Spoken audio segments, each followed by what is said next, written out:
Hello everyone. Today's video deals with mental health issues, so keep that in mind if you're sensitive to that. Because just a year ago, a man would disappear from a rural British Columbia town after going for what his wife thought was a morning walk to blow off some steam, after experiencing some very tough things over the months prior.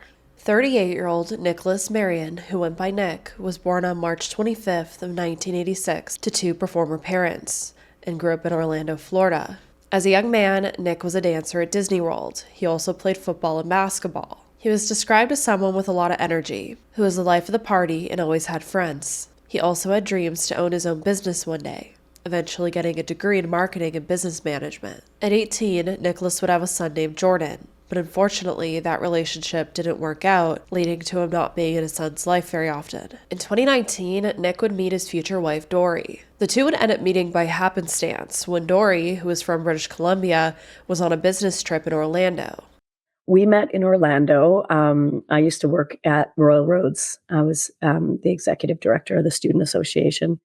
We met by absolute fluke. I was looking for an Uber, and I think I was taking care of the students that were visiting, and one of the students had been, we're talking like 20-year-olds, had been, drinking a little. And I was standing there just paying attention, and I must have looked a little concerned because Nick walked up to me and said, "You okay?" I looked at him and was like, "I'm looking for an Uber, leave me alone," kind of thing. And he said, my cousin drives an Uber.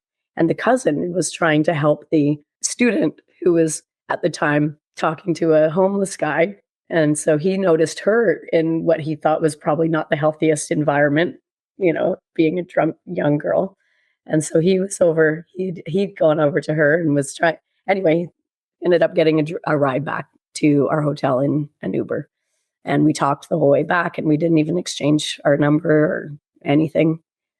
Said goodbye, and I left my cell phone in the Uber, but it wasn't like I hadn't booked the Uber. He just drives Uber, but he was off the clock, so I couldn't contact him. Anyway, that's how we ended up reconnecting, because my phone was in their car. So they found me, and then we had lunch the next day and stayed in contact.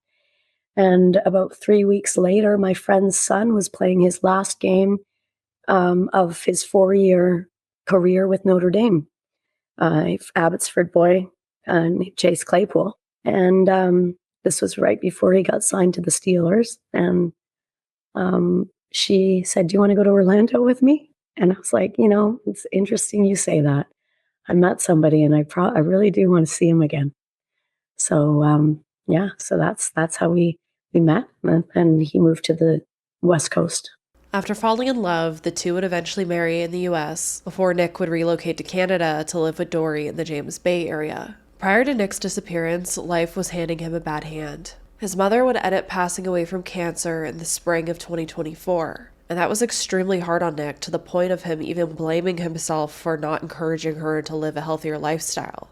It would also turn out that Nick wasn't able to visit his mother while she was sick, and he also wasn't able to attend her funeral because he had actually overstayed his visa in Canada, meaning he couldn't cross the border. So that also added a lot of guilt onto him. And after this, his behavior began to change. He became depressed, withdrawn, lost a lot of weight, and was not his usual social and outgoing self. Dory even struggled to get him to drink water, eat, or sleep. Now, there had been a prior time in Nicholas's life where he had similar mental health issues pop up.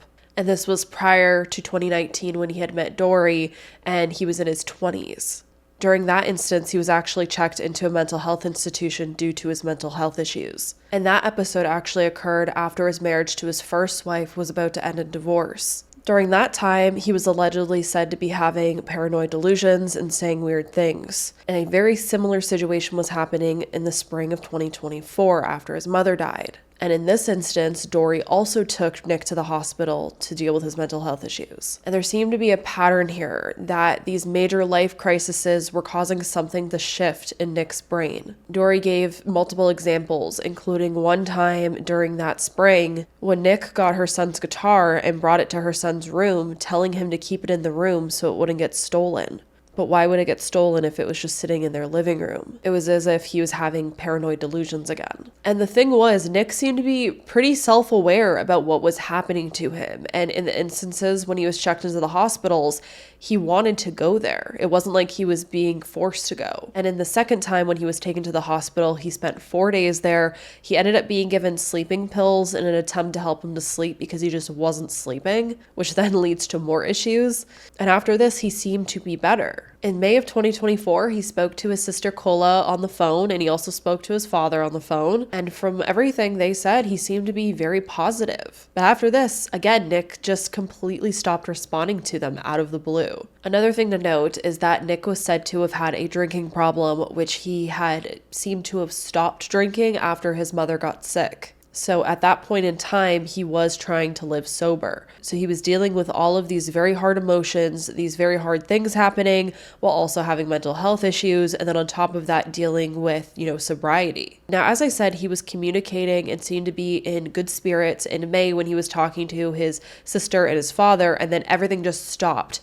And it seems that there was another stressor in his life at that point in time, and that was his son graduating. Again, he wasn't able to attend his son's graduation. It seems to be due to a mix of, issues with his ex-wife and then also not being able to leave Canada. And so Dory and Nick had tried to watch a streamed video online of the graduation, but about 2 hours into watching it, they realized that they were watching the wrong graduation. And this really, really upset Nick. And after all of that happening, his mental health again started to decline again. His memory started getting bad to the point that he couldn't even remember the combination to their door. Another strange occurrence of paranoia popped up as well, where Nick ended up unplugging his stepson, Dory's son's computer because he said the electromagnetic noises were too loud. And during all of this, Dory seemed to be trying to keep it all together. She was trying to work to pay the bills while also trying to be there for Nick. She was trying to take care of him and make sure that he was in a good headspace and that he was getting better. And as summer approached, Dory ended up getting a pretty good job opportunity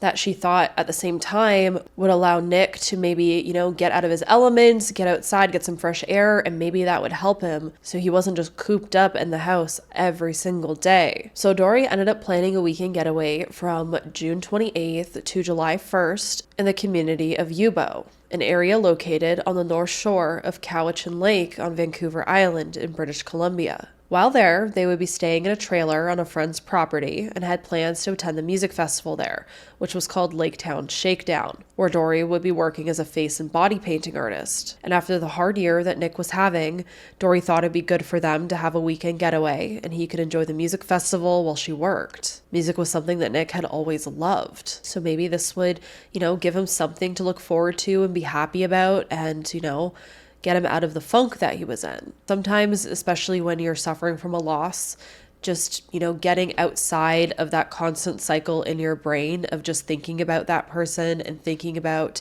how sad you are and how upset you are, distracting yourself with something can be a positive thing because it breaks that cycle that you're stuck in. And Dory thought maybe Nick going to see some of his favorite artists there would make him realize life is beautiful still, even though his mom wasn't in it anymore.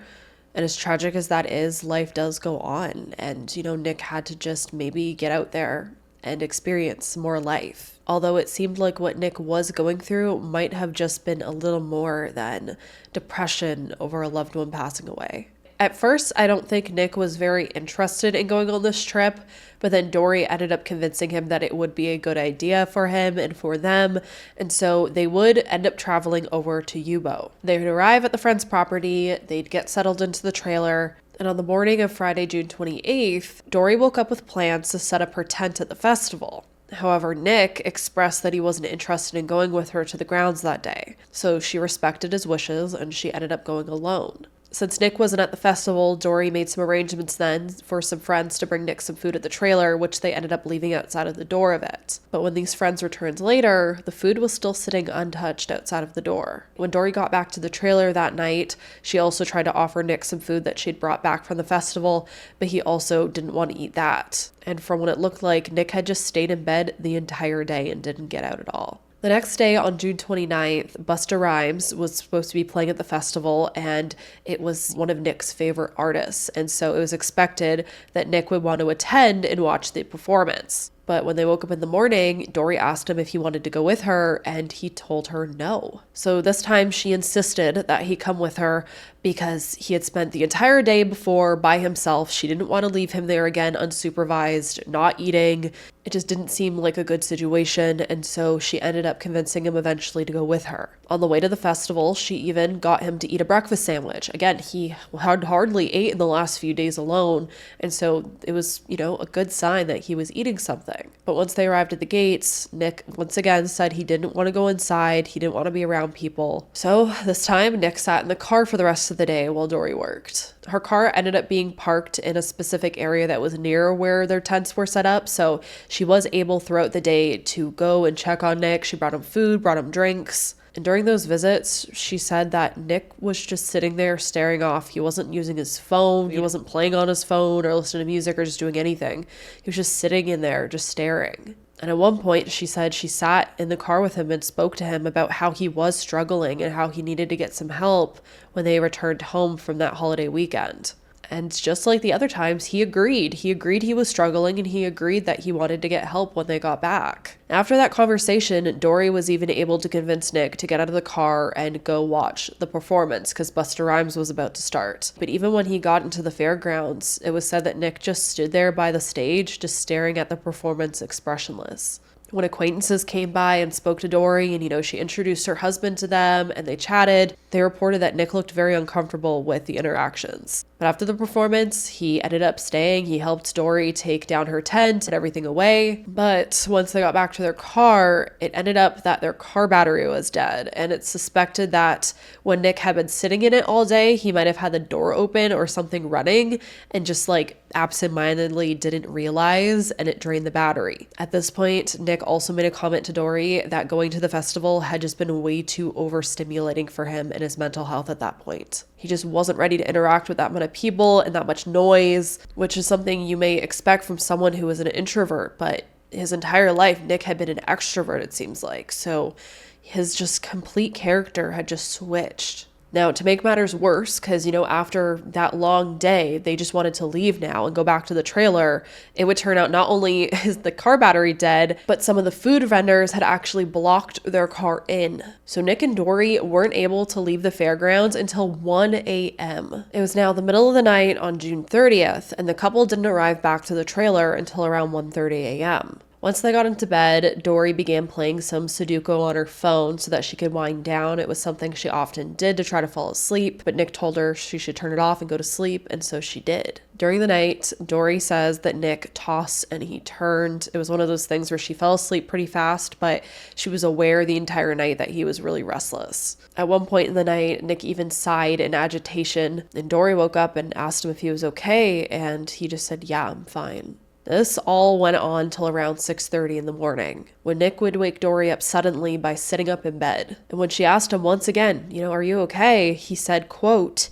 "Yeah, I'm okay, but it's all my fault," end quote. He then said he was going to go for a walk. Dory watched as he put on his shoes and he headed out the door. Now, this trailer was located near Cowichan Lake. There was hardly any cell service there, but it is noted that Nick left behind his phone, wallet, and IDs. In the moment, Dory thought that Nick was just going to go and blow off some steam, maybe stand on the porch or walk over to a nearby dock that their friends had told them was nearby. Maybe he would just go watch the sunrise and de-stress. About 15 minutes later, Dory couldn't sleep anymore, so she got up, she checked the porch, Nick wasn't there, and so she walked over to the dock.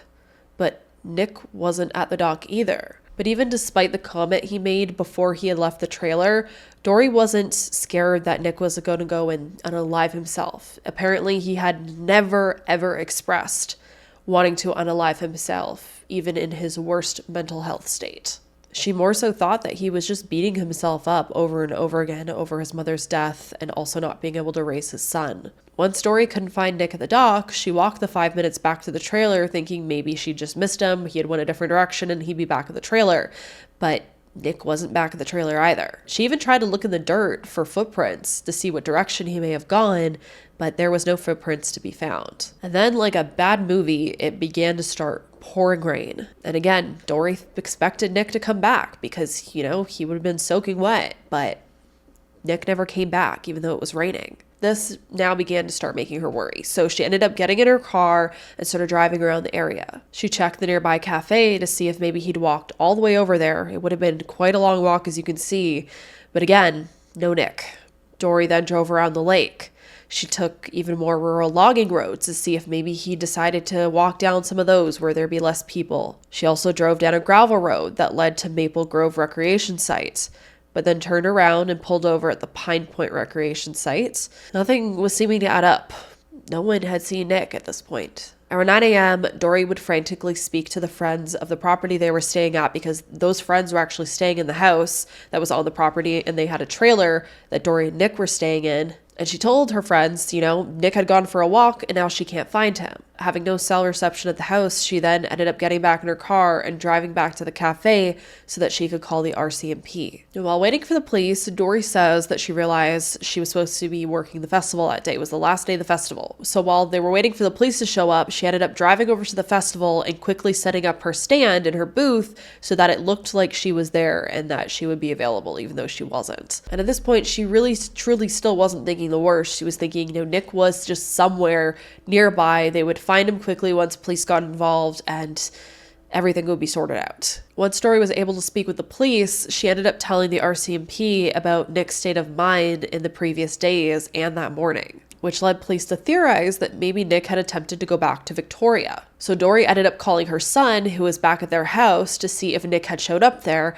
but Nick wasn't there. On top of that, unless Nick had tried to hitchhike there for free, he didn't have his wallet, money, or his phone on him, so that would have been the only way he would have been able to get out of that area. So this is when the official search began. An RCMP officer ended up staying at the trailer, and then they ended up having Dory go over to the festival and staying at her booth so in case Nick showed up there, and she also was able to have cell service there in case anyone needed to call her. Meanwhile, more law enforcement began canvassing the area where they had been staying. Search and rescue would arrive on the scene around 7 p.m. that evening, and Nick's family would be informed of the situation by Dory. Nick's sister Cola and their father immediately booked flights from Florida and Texas and flew to Canada to help search. Their hope was that Nick could just walked off to blow off some steam, which was something he often did when he was upset, and they eventually thought they would find him. Now here's where things get strange. There would end up being multiple reported sightings of Nick on the day he went missing and the day after he went missing in the immediate area of where he disappeared. Between 6:15 a.m. and 6:30 a.m. is when Nick left the trailer. The first sighting of Nick would actually take place at 6:30 a.m.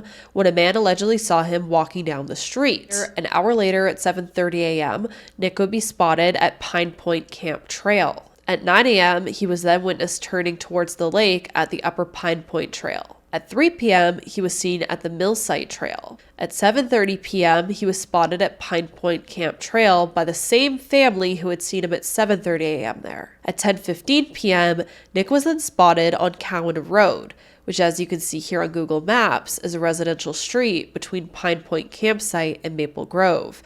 Many homes there have docks that go onto the lake. Then, the next day on July 1st, Nick was allegedly spotted all the way at 4 p.m. at Maple Grove Campsite. This witness said they saw Nick sitting on the beach. Now, what's so strange to me about these alleged witnesses spotting Nick all over that area is that police were there searching for him in all of those areas. So how were these people seeing Nick, but then the police weren't finding him? And then also, everyone in that immediate area, this is a very remote place, would have been alerted that there were police searching for someone, you would think.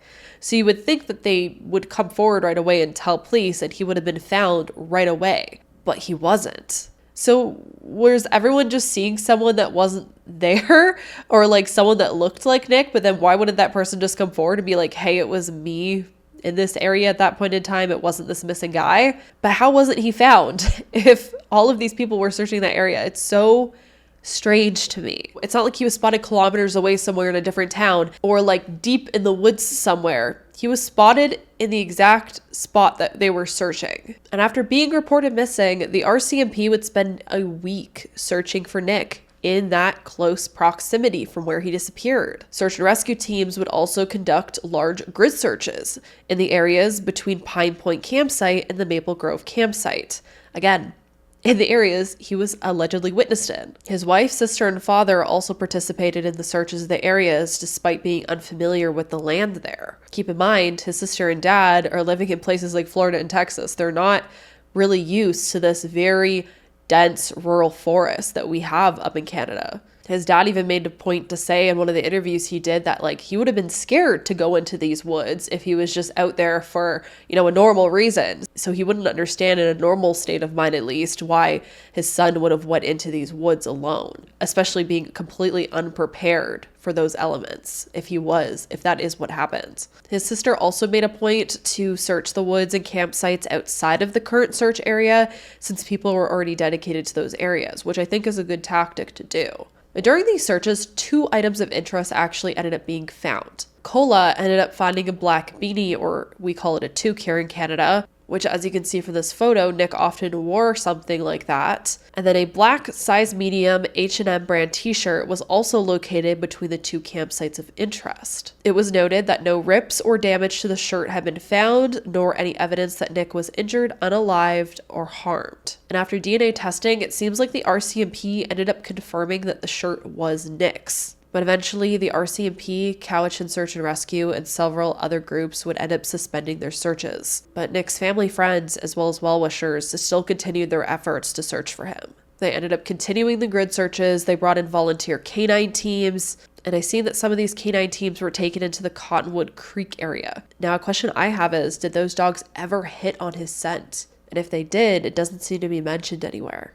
It's also important to note that as far as Dory was aware, Nick didn't do any drugs or drink any alcohol leading up to his disappearance, because apparently there was a lot of speculation online that before Nick had gone missing, he was just this like partying festival goer that, got too drunk and may have wandered off and, disappeared. Now, I'm not a doctor, but it seems like he definitely more so was a depressed person who was isolating himself more than anything before he disappeared, the complete opposite of what that narrative was. But, after covering so many cases of young men going missing after drinking and partying in these rural areas of Canada, I, wouldn't have been surprised, sadly, if that was what was happening here. But then when we get the story from the actual people in his lives that experienced what was going on, it wasn't that, it seems like. One other thing that was noted is that a home along Cowichan Road was reported to have been broken into around the time that Nick disappeared. There was said to be no signs of forced entry on the home, but a spare key was hidden outside of the home. So if someone had used that to, go into the home, obviously there wouldn't have been, forced entry. It was also noted that the residents of that home had left the home at 4 p.m. on July 1st, meaning that the person must have gone in after that fact. Now, nothing of value seemed to have been taken from the home. However, it was noted that there was folded clothing that was thrown off of a bed sheet was missing, as well as a newly purchased throw blanket was missing off a couch. On top of that, a trailer next door to this house was also reported to have a set of keys missing after those residents left on July 1st. So if Nick was maybe in that area, maybe those residents left and he was like squatting in their home while the searchers searched for him? ? That kind of seems like what they're, leaning towards possibly. Because it's honestly so hard to say what happened to Nick since there is such little evidence. It seems like they found his shirt, possibly a hat. I'm not sure if he was last wearing that hat when he disappeared. And then there's all of these strange sightings of him while people were searching in that same area. That's all we really have. And because of such a lack of evidence, there is a lot of different theories, I feel like. Did he finally just have enough and he decided to end his own life? And just for one reason or another, he hasn't been found yet. Or did he just walk off to get some air like all of his friends and family say he would do, but then he was met by foul play? Or could he have tried to hitchhike back to Victoria and then was met by foul play along the way? Or did he finally just snap? He wasn't thinking clearly and he decided to walk into the woods and died from the elements somewhere, possibly. Or as I've seen mentioned in a lot of other cases, people theorize when people are having these mental episodes, maybe he just is wandering somewhere homeless. If all of these people did spot him and it was actually him, maybe he hitchhiked far enough that word hasn't spread there and he is just living homeless somewhere. But what do you think?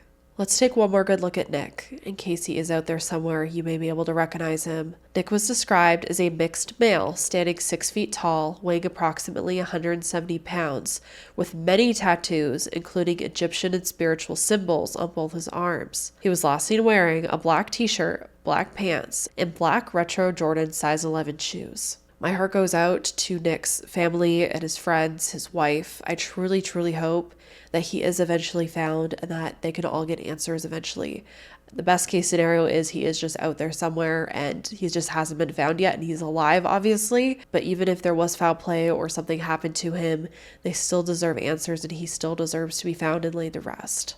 I think this is an important case to talk about because it does deal with mental health. And we talk about a lot of cases where people, bring up, oh, maybe this person was having mental health issues and they did this. But in this case, we know for a fact that he was having mental health issues. It wasn't like he was just a completely normal person 1 second and then did something weird and then disappeared. So people are suspecting maybe something like that happened.